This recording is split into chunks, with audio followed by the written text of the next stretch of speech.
नमस्कार दोस्तों, मैं हूं प्रशांत शर्मा और आपका स्वागत है एक्मे पब्लिकेशन के यूट्यूब चैनल पर। आज तारीख है 13 फरवरी 2025। आज के इस वीडियो में हम चर्चा करेंगे आज के करंट अफेयर्स की और उन पर पूछे जाने वाले संभावित प्रश्नों की। तो आइए देखते हैं पहला प्रश्न। पहला प्रश्न है, राष्ट्रीय महिला दिवस किसकी जयंती के उपलक्ष्य में मनाया जाता है? दोस्तों, इसका उत्तर है सरोजिनी नायडू। भारत में राष्ट्रीय महिला दिवस हर साल 13 फरवरी को मनाया जाता है। यह दिन स्वतंत्रता सेनानी और कवयित्री सरोजिनी नायडू की जयंती के उपलक्ष्य में मनाया जाता है। सरोजिनी नायडू का जन्म 13 फरवरी 1879 को हैदराबाद में हुआ था। सरोजिनी नायडू स्वतंत्र भारत की पहली महिला राज्यपाल भी थी। उन्होंने ये पद उत्तर प्रदेश में संभाला था। सरोजिनी नायडू ने भारतीय स्वतंत्रता संग्राम में महत्वपूर्ण भूमिका निभाई थी और उनका निधन 2 मार्च 1994 को लखनऊ में हुआ था। दूसरा प्रश्न है, पिनाका रॉकेट लॉन्चर को किसने विकसित किया है? इस प्रश्न का उत्तर है DRDO। पिनाका एक मल्टी बैरल रॉकेट लॉन्चर है जिसे DRDO ने विकसित किया है। इस रॉकेट लॉन्चर से 22 सेकंड में 72 रॉकेट लॉन्च किए जा सकते हैं। इसकी मारक क्षमता 38 किलोमीटर है। इसे ग्रेड मिसाइल प्रणाली के रूप में भी जाना जाता है। पिनाका शब्द भगवान शंकर के धनुष से लिया गया है। अपनी यात्रा के दौरान प्रधानमंत्री नरेंद्र मोदी ने घोषणा की है कि भारत फ्रांस को स्वदेशी पिनाका रॉकेट लॉन्चर देगा। फ्रांस भारत का स्ट्रेटेजिक पार्टनर रहा है। भारत ने राफेल फाइटर जेट को फ्रांस से खरीदा है। तीसरा प्रश्न है, गगनयान मिशन की संचार प्रणाली के सफल परीक्षण के लिए इसरो ने किस एजेंसी के साथ सहयोग किया है? इसका उत्तर है ESA।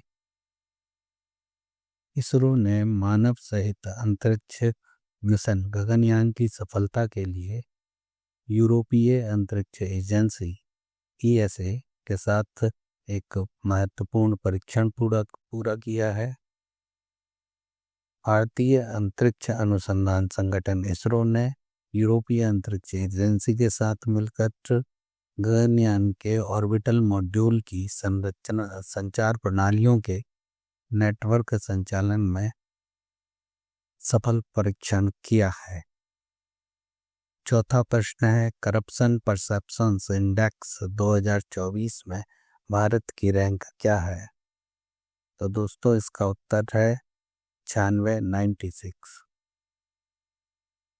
ट्रांसपेरेंसी इंटरनेशनल की एक इंडेक्स है करप्शन परसेप्शंस इंडेक्स, जिसकी 2024 की रेटिंग आई है। इसमें 180 देशों के सार्वजनिक क्षेत्र के भ्रष्टाचार की धारणा के स्तर के आधार पर देशों को रैंक दी गई है। इसे 0 से 100 तक के पैमाने पर मापा जाता है। 0 का अर्थ है अत्यधिक भ्रष्ट और 100 का अर्थ है भ्रष्टाचार से पूरी तरह मुक्त।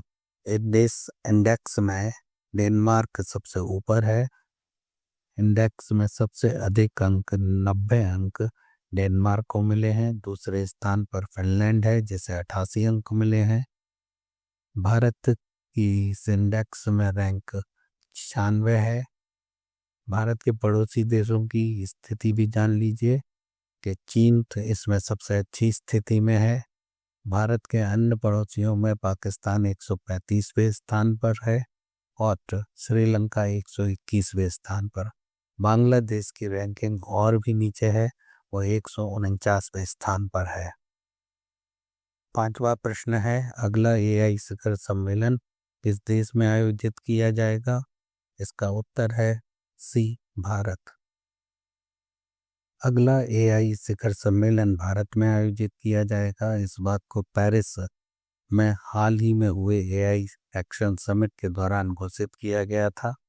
और इसकी मेजबानी नवंबर 2025 से जनवरी 2026 के बीच होने की संभावना है। छठवां प्रश्न है, 14वें एशियाई मत्स्य पालन और जलीय कृषि फोरम की मेजबानी भारत करेगा। यह फोरम भारत में किस शहर में आयोजित किया जाएगा? इसका उत्तर है डी, नई दिल्ली। भारत 14वें एशियाई मत्स्य पालन और जलीय कृषि फोरम 2025 की मेजबानी करेगा। ऐसा दूसरी बार होगा जब भारत इस फोरम की मेजबानी करेगा। इससे पहले भारत 2007 में केरल के कोच्चि में 8वें एशियाई मत्स्य पालन और जलीय कृषि फोरम की मेजबानी कर चुका है। ये फोरम का आयोजन 12 से 14 फरवरी 2025 तक नई दिल्ली में किया जाएगा। इस कार्यक्रम का आयोजन ICAR और AFS द्वारा संयुक्त रूप से किया जा रहा है। इसका विषय एशिया प्रशांत में ब्लू ग्रोथ को हरित बनाना है। 7वां प्रश्न है, 39वें राष्ट्रीय खेलों की मेजबानी कौन सा राज्य करेगा? इस प्रश्न का उत्तर है सी, मेघालय। भारतीय ओलंपिक संघ की अध्यक्ष PT उषा ने मेघालय के मुख्यमंत्री कोनराड संगमा को बताया है कि राज्य फरवरी और मार्च 2027 में राष्ट्रीय खेलों के 39वें सत्र की मेजबानी करेगा। अगले सत्र के मेजबान राज्य के रूप में मेघालय को उत्तराखंड में चल रहे 38वें खेलों के समापन समारोह के दौरान भारतीय ओलंपिक संघ ध्वज सौंपा जाएगा। 8वां प्रश्न है, आचार्य सत्येंद्र दास का हाल ही में निधन हो गया है। वे किस मंदिर के मुख्य पुजारी थे? इसका उत्तर है बी, श्री राम जन्मभूमि मंदिर, अयोध्या। आचार्य सत्येंद्र दास अयोध्या के श्री राम जन्मभूमि मंदिर के मुख्य पुजारी थे। उनका निधन लखनऊ में हुआ है। वे 80 वर्ष के थे।